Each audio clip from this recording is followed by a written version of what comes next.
बड़े अचंभे की बात है, लोग ये कहते हैं कि भारत में माइनॉरिटीज़ बड़े डर में हैं, ऑपरेशन हो रहा है, लिंचिंग्स हो रहे हैं, उनकी फ्रीडम को कर्टेल किया जा रहा है, उनसे बायस किया जा रहा है। और ये भयभीत माइनॉरिटीज इतने मल्टीपल स्टेट्स में हनुमान जयंती, रामनवमी जैसे उत्सवों पर रैली पर स्टोन पेल्टिंग कर दे रही हैं। और हमें लेफ्टिस्ट स्कॉलर से सुनने को मिलता है कंपैशन, यूनिटी एंड डाइवर्सिटी, अहिंसा जैसी वैल्यूज के बारे में। वो बोलते हैं हिंदुइज्म तो इन पे बेस्ड है, तो फिर क्यों हम ऐसे इश्यूज को उठा रहे हैं, कम्युनल वायलेंस के इश्यूज को उठा रहे हैं। और क्या ये धर्म धर्म धर्म कर कर के हमने अपने देश को बर्बाद कर दिया है? न्यूयॉर्क को देखो, दुबई को देखो, ये भी तो हैं सिटीज़ जिन्होंने इतना एडवांसमेंट कर दिया। कहाँ भारत पीछे पड़ गया है धर्म के केस में? कहाँ है जॉब, कहाँ है विकास? अब विकास की बात हो ही रही है, तो क्या विकास धर्म के विषयों को साइडलाइन करके ही होगा? क्या अगर हम धर्म के बारे में बात करते हैं तो क्या हम और देशों से पिछड़ जाएंगे? ऐसे प्रश्नों का आज उत्तर हम देंगे। और सबसे महत्वपूर्ण आज हम देखेंगे क्या भारत, जो कि वर्ल्ड की ओनली लास्टिंग एंशिएंट सिविलाइजेशन बचा है इस समय पर, वो क्या कोई एक नया मॉडल ऑफर कर सकता है विकास का? आपका स्वागत है आज हमारे चैनल गीता क्वेस्ट पर। और आज हम चर्चा कर रहे हैं ये जो रिसेंट कम्युनल क्लैशेस हुए थे, उनके ऊपर कई लोगों ने वीडियोस बनाए, अपने ओपिनियंस दिए, लेकिन हमारे लेफ्ट स्कॉलर्स हमेशा की तरह से अपना ही एक एंगल लेकर आए थे। उनमें से एक बहुत प्रोमिनेंट जो इन्फ्लुएंसर है वो है मिस्टर आकाश बनर्जी। उन्होंने एक वीडियो लॉन्च किया इस पर और बहुत इंटरेस्टिंग पर्सपेक्टिव से उन्होंने इवेंट्स को प्रेजेंट किया, प्रॉब्लम्स हाईलाइट किया और उनको डायग्नोसिस करते हुए उनका एक सॉल्यूशन प्रेजेंट किया। आज हम देखेंगे कि किस प्रकार से ये सारे जो इन्फ्लुएंसर रहते हैं, ये अपने प्रेजेंटेशन में उस प्रॉब्लम के डायग्नोसिस और प्रॉब्लम के सॉल्यूशन में भी बहुत हद तक बायस और फ्लॉड रहते हैं। एक बार इनकी वीडियो से कुछ पार्ट्स हम देखते हैं। पिछले 15-20 दिनों में देश में जो हुआ उससे और कोई नहीं सही देश की गरिमा और गौरव को गहरी चोट पहुंची है। देश की छवि आज खतरे में आ गई है। जेएनयू में वेजिटेरियन नॉन वेजिटेरियन को लेकर मारपीट, एक समुदाय विशेष के घरों पर बुलडोजर का चलना, पहले बीप फिर नवाज अब फिर हिजाब, अब लाउडस्पीकर को लेकर विवाद, धर्म संसद में अधर्म की बातें, लोगों को मार काटने की धमकी फिर से, और देश की राजधानी दिल्ली में हनुमान जयंती प्रोसेशन के दौरान शॉटगन पिस्टल्स का शक्ति प्रदर्शन फिर पथरा। तो यहाँ पर जिस प्रकार से ये बताया जा रहा है कि इतने सारे मल्टीपल इवेंट्स हुए, हिजाब का ले लीजिए, लाउड स्पीकर को ले लीजिए, धर्म संसद का ले लीजिए और फिर हनुमान जयंती का ले लीजिए। अगर आप ये सारे इवेंट्स देखें, जिस तरीके से इनको बताया जा रहा है, ये एक बहुत प्रॉपर एक तरीका है जिससे बैलेंस हो जाए जो ओवरऑल व्यू है प्रॉब्लम्स की। अगर हम देखें रियल इवेंट्स जिनमें लोगों को चोट पहुंची है, लोगों को बहुत इंजरी हुई है या बहुत वायलेंट क्लैशेस हो रहे हैं हनुमान जयंती के रामनवमी पे, जहाँ पर करौली, खारगांव, शिवपुर, खंबत, हिम्मत, लोहारडग्गा, हुबली, भगवानपुर, इतने सारे मल्टीपल जगहों पर चैत्र प्रतिपदा हो या फिर हनुमान जयंती या फिर रामनवमी, इतनी सारी जगह पर स्टोन पेल्टिंग हुए, आग जनी हुई, क्या क्या नहीं हुआ। और ऐसी चीजों को बस एक शब्द से आइडेंटिफाई किया जाता है, पथराव। और वो भी पथराव कब ये एड्रेस कर रहे हैं प्रॉब्लम में, जब ये बोल रहे हैं कि हनुमान जयंती पर शॉटगन और पिस्टल को ब्रांडिश किया गया और पूरे वीडियो फुटेज ये प्ले कर रहे हैं, उसमें भगवा भगवा लहराते हुए लोगों को दिखा रहे हैं, मस्जिद के सामने लोगों को डांस करते हुए दिखा रहे हैं। लास्ट में बस छोटा सा ये दिखा दिया कि उसके रिएक्शन के रूप में पथराव हुआ, जबकि पथराव इतनी मल्टीपल लोकेशंस पर हुआ जहां पर कोई ऐसा रिपोर्टेड ये नहीं था इंसिडेंट कि लोगों ने उकसाया हो। मोर इम्पोर्टेंटली जो बाद के फाइंडिंग्स थे वो ये थे कि सारा ऑर्गेनाइज्ड वायलेंस था। मस्जिदों में पहले दिन से तैयारियां की गई थी, खूब सारे पत्थर मंगवाए गए थे, लोगों को ऑर्गेनाइज किया गया था। तब भी इस चीज को बैलेंस करके दिखाना, ये सारे इश्यूज किसी एक पर्टिकुलर कम्युनिटी से रिलेटेड नहीं है, कोई एक पर्टिकुलर एजेंडा नहीं है, ये दोनों ही कम्युनिटीज में प्रॉब्लम है। और इनफैक्ट दूसरी कम्युनिटी में प्रॉब्लम नहीं है, वो एक रिटेलिएशन है, एक रिएक्शन है। ठीक है, फिर हम आगे देख लेते हैं ये क्या और हमें बताना चाहते हैं। लेकिन एक बात साफ साफ समझ में भी आ गई कि ये जो बड़े बुजुर्ग कह गए थे ना, यूनिटी इन डाइवर्सिटी, अनेकता में एकता, ये बातें जो दूरदर्शन पे भी आती थी ना, एक चिड़िया अनेक चिड़िया, वो फिजूल का ज्ञान नहीं था। वो आज दुनिया के सबसे शक्तिशाली देशों का, सबसे आधुनिक शहरों का मूल मंत्र है। वो मंत्र हम भूल गए हैं। समझाता हूं कैसे। London, Singapore, Los Angeles, Toronto, Sydney, Barcelona, दुनिया को कोई भी टॉप शहर ले लो, उसमें एक चीज आपको कॉमन मिलेगी। चलो ऑपोजिट शहर लेते हैं, ऑपोजिट। एक तरफ न्यूयॉर्क, दूसरी तरफ दुबई। एक फ्री वर्ल्ड की राजधानी मानी जाती है और दूसरी जगह तो डेमोक्रेसी है ही नहीं। तो ये हमें दुहाई देते हैं यूनिटी एंड डाइवर्सिटी की, बोलते हैं यूनिटी वाली चिड़िया की बात करते हैं। लेकिन हम देखें अगर कोई एक कम्युनिटी हाथ आगे बढ़ा भी रही है लेकिन दूसरी कम्युनिटी अपने हाथों में तलवार लिए है, तो कैसे हम हाथ मिला सकते हैं? कब तक एक कम्युनिटी को अपने कदमों को पीछे लेते रहना पड़ेगा दूसरी कम्युनिटी को एकोमोडेट करने के लिए? अगर हम इस प्रॉब्लम का सोल्यूशन का भार एक ही कम्युनिटी के सर पर डाल देंगे, कब तक एक कम्युनिटी को हमेशा फ्री पास दे दिया जाएगा? और समझने वाली बात है, ये जो लेसन्स दिए जाते हैं ना यूनिटी इन डाइवर्सिटी के ऊपर, सुनने में बड़े अच्छे लगते हैं, लेकिन इन लेसन्स को एक्चुअली किसी ने बहुत अच्छे से मास्टर किया था।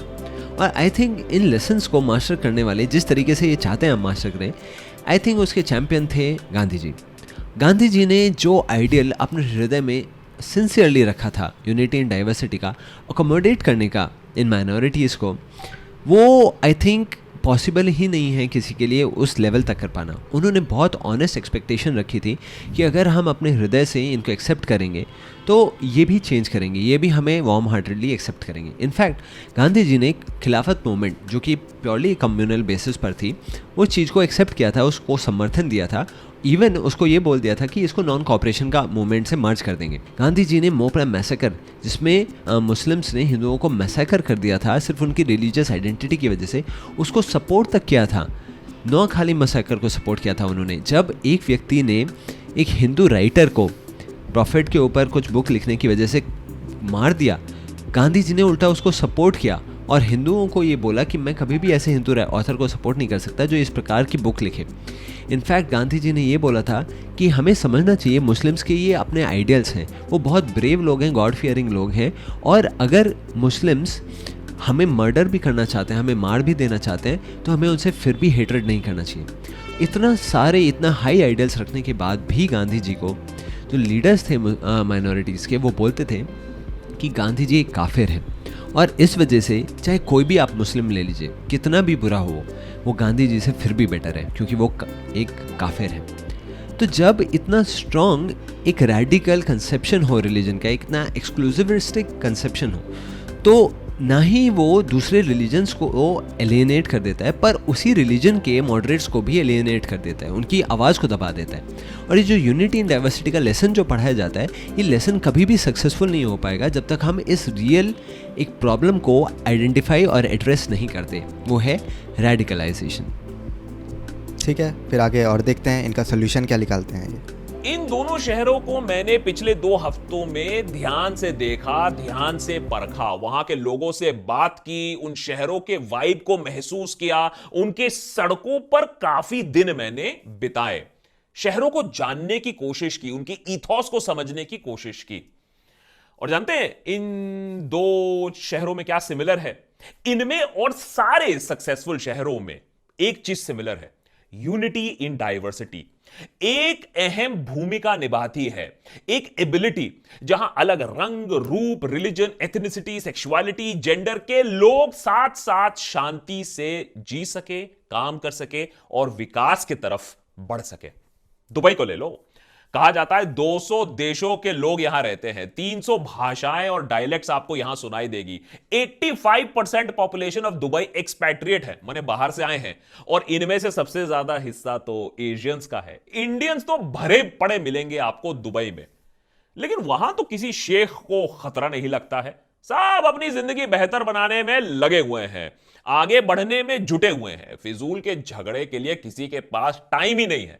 दुबई में डेमोक्रेसी तो नहीं है, यह बात मैं मानता हूं, लेकिन दुबई के शेखों ने अपना लैंग्वेज, अपना पहनावा, अपना ड्रेस कोड, रिलीजन दुबई वासियों पे थोपा नहीं है। तो यहाँ पे हमें एग्जाम्पल मिल रहा है दुबई का। तो पहले तो ये खुद ही बोल देते हैं दुबई एक डेमोक्रेसी नहीं है। तो क्या आप ऐसी जगह रहना चाहेंगे जहाँ पे से एक फतवा जारी हो जाए और आपके घर से आपको बेदखल कर दिया जाए, आप इधर से उधर हो जाए, कुछ पता नहीं कब आपका वीज़ा टर्मिनेट हो जाए? ये यहाँ पे बता रहे थे कि दुबई में आपको 200 देशों से ज़्यादा लोग मिल जाएंगे। लेकिन होता क्या है, जैसे ये रेगिस्तान है, यहाँ पे इनके पास ज़्यादा लेबर तो है नहीं, तो यहाँ जो कॉन्ट्रैक्टर्स होते हैं वो चीप लेबर की तलाश में south east Asia, India, Bharat, Nepal ऐसे देशों और अफ्रीका के देशों से चीप लेबर को लाते हैं। और दुबई जो यूएई का सिस्टम है, वहाँ जो लेबर है वो कॉन्ट्रैक्टर के अंडर में ही रहता है। जो लेबर है वो अपने ऑक्यूपेशन एरिया को भी छोड़ के नहीं जा सकता है जब तक कि कॉन्ट्रैक्टर उसको परमिशन ना दे दे। क्या आप खुद सोचिए, ऐसी सिचुएशन में रहना चाहेंगे जहाँ आपको ऑफिस से बाहर भी जाने की परमिशन ना मिले जब तक आपका बॉस है आपको बोले ना। और फिर ये फ्रीडम की बात करते हैं, आप खुद ही देख लीजिए वहाँ की जो वुमेन है उन्हें बुर्का पहनना पड़ता है या नहीं पहनना पड़ता है, क्या वो वहाँ ड्राइव कर पाती हैं? तो ऐसी छोटी छोटी बहुत सारी बातें हैं जो ये मिस कर गए। अब दूसरा एग्जाम्पल ये लेते हैं न्यूयॉर्क का। तो न्यूयॉर्क के बारे में ये क्या बता रहे हैं, एक बार देखते हैं। डेमोक्रेसी के मामले में न्यूयॉर्क दुबई का विपरीत है, लेकिन दुबई से भी आगे है। न्यूयॉर्क बिग एप्पल दुनिया का सबसे डाइवर्स शहर माना जाता है। दुनिया की सबसे बड़ी इमिग्रेंट पॉपुलेशन एक शहर में दुनिया भर में आपको न्यूयॉर्क में मिलता है। यूएस में भी रेसिज्म है, हाल ही में व्हाइट सुप्रीमेसी काफी बढ़ा है, लेकिन डाइवर्सिटी भी कड़ा टक्कर देती है और जीतती भी है। मुझे यूएस देखिए, इनका अपने आप में न्यूयॉर्क जैसी सिटी को चूज करना एक एग्जाम्पल देने के लिए सक्सेसफुल सिटीज का अपने आप में दिखाता है कि इनका जो आइडियल सिटी का कंसेप्शन है, आइडियल विकास का जो कंसेप्शन है, वो कितना आइडियल है कि वो धराधाम पर आज तक किसी ने फॉलो भी नहीं किया। न्यूयॉर्क का एग्जाम्पल लेना, जो कि अपने आप में सिटी जिसमें 64% लोग फील करते हैं कि एक स्ट्रॉन्ग रेशियल डिस्क्रिमिनेशन एग्जिस्ट करता है ब्लैक्स और वाइट्स के बीच में, ब्लैक्स डिस्क्रिमिनेटेड फील करते हैं वहाँ पर, और वाइट सुप्रीमेसी खुद ही राइज पर है, भाई साहब खुद ही बता रहे हैं। लेकिन इतना होपलेस हो गए हैं एक एग्जाम्पल देने के लिए कि कोई तो हमसे बेटर है, कि ये बोल दे रहे हैं वाइट सुप्रीमेसी राइज कर रहा है, लेकिन जीता क्या है? Unity in diversity.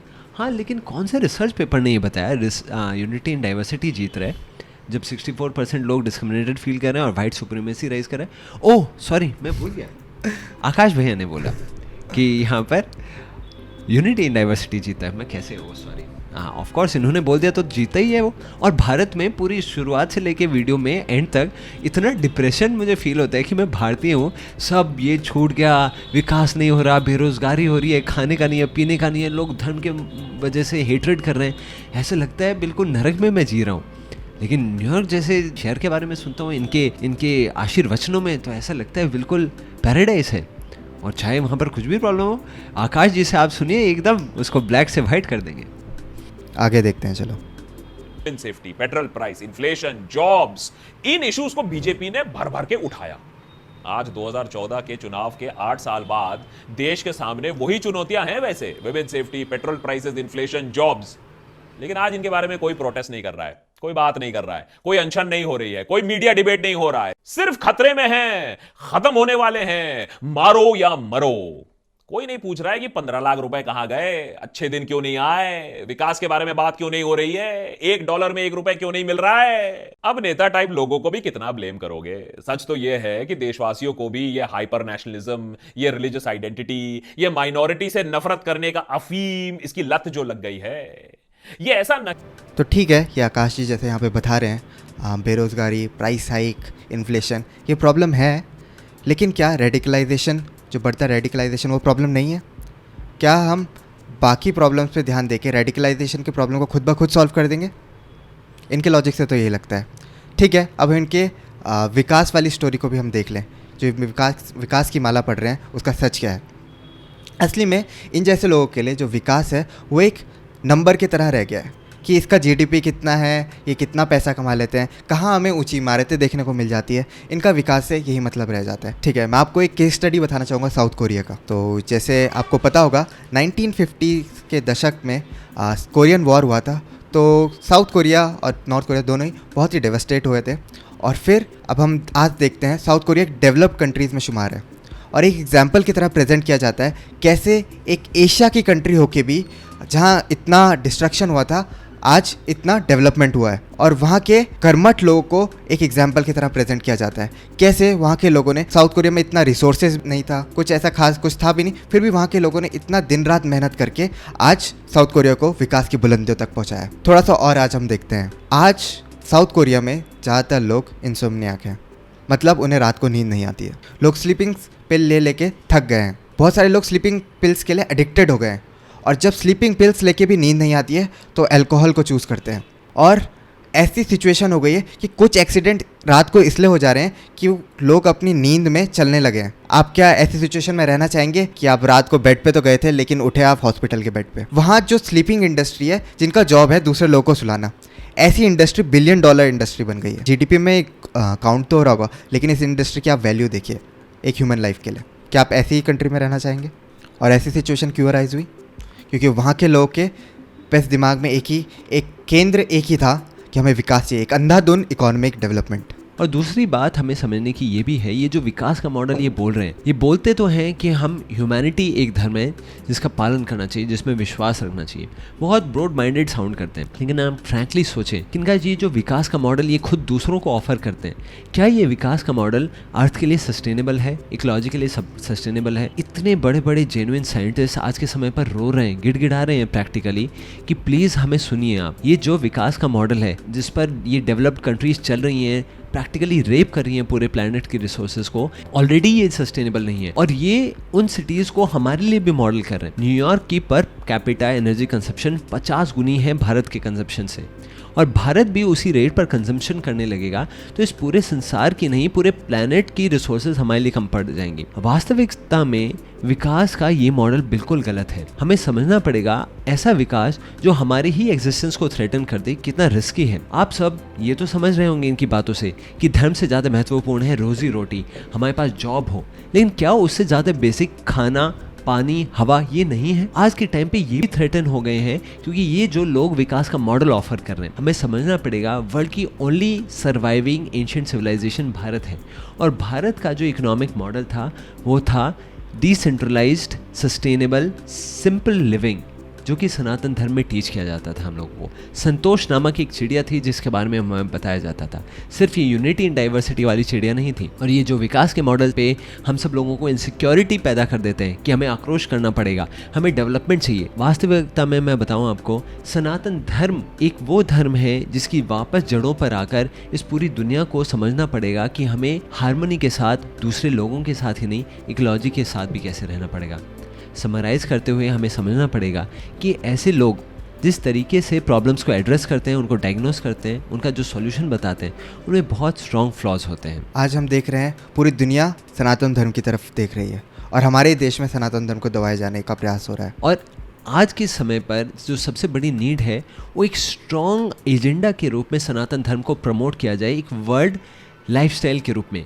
और उसमें सबसे बड़ी अड़चन ऐसे सेक्युलर्स हैं जो खुद सनातन धर्म में खोट निकाल कर हमें बस ह्यूमैनिटी की माला जपवाते हैं। आज हमारी आप सबसे यही रिक्वेस्ट है कि इस वीडियो पर रिपोर्ट करने वाले लोग बहुत होंगे, लेकिन आज हम सब आपसे रिक्वेस्ट करते हैं कि इस वीडियो को शेयर करें, जिससे लोग समझ पाएं कि सनातन धर्म की अप्रोच कितनी ब्रॉड है, कितनी बड़ी नीड है सनातन धर्म की इस पूरे दुनिया के लोगों को, आज के साइंटिस्ट को। और आज आप हमारे वीडियो को लाइक और शेयर सिर्फ इस वजह से ना करें कि हमें ग्रोथ चाहिए, आज हमें प्रोटेक्शन चाहिए इस वीडियो के हेवी रिपोर्टिंग से। आप सबका बहुत बहुत धन्यवाद।